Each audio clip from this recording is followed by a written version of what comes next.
A prominent Chinese human rights activist has been jailed and a lawyer escaped punishment on subversion charges, more than 2 years after both men were detained.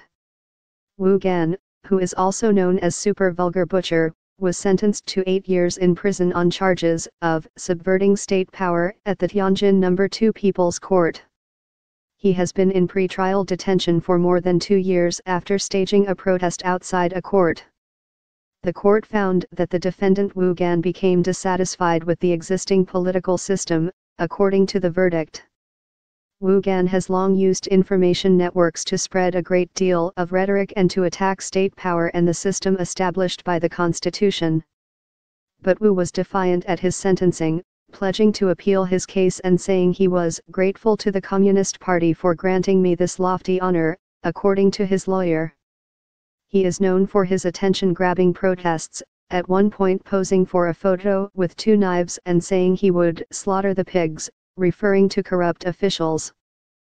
On the same day as Wu's sentencing, a prominent lawyer Xia Yang was retried but not punished after he previously pleaded guilty to subversion charges.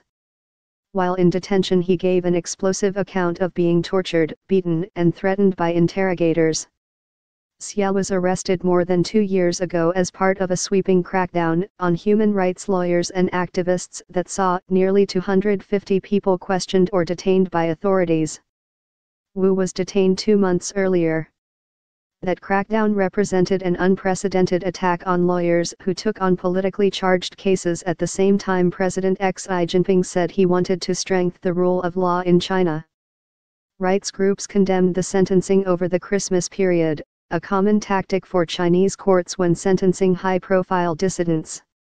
Liu Xiaobo, the Nobel Peace Prize laureate, who died in custody in July, was sentenced to 11 years for subversion on Christmas Day 2009.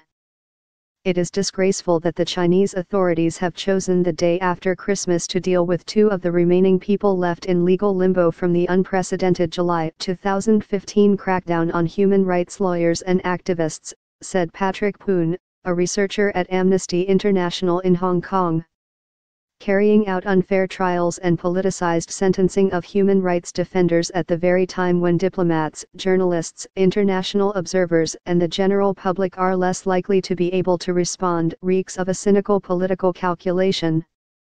By trying to avoid scrutiny from the press and the international community, the Chinese government betrays the fact it knows well these sham trials cannot withstand scrutiny, Poon added. Before his trial, Wu predicted a harsh sentencing for refusing to cooperate with the authorities.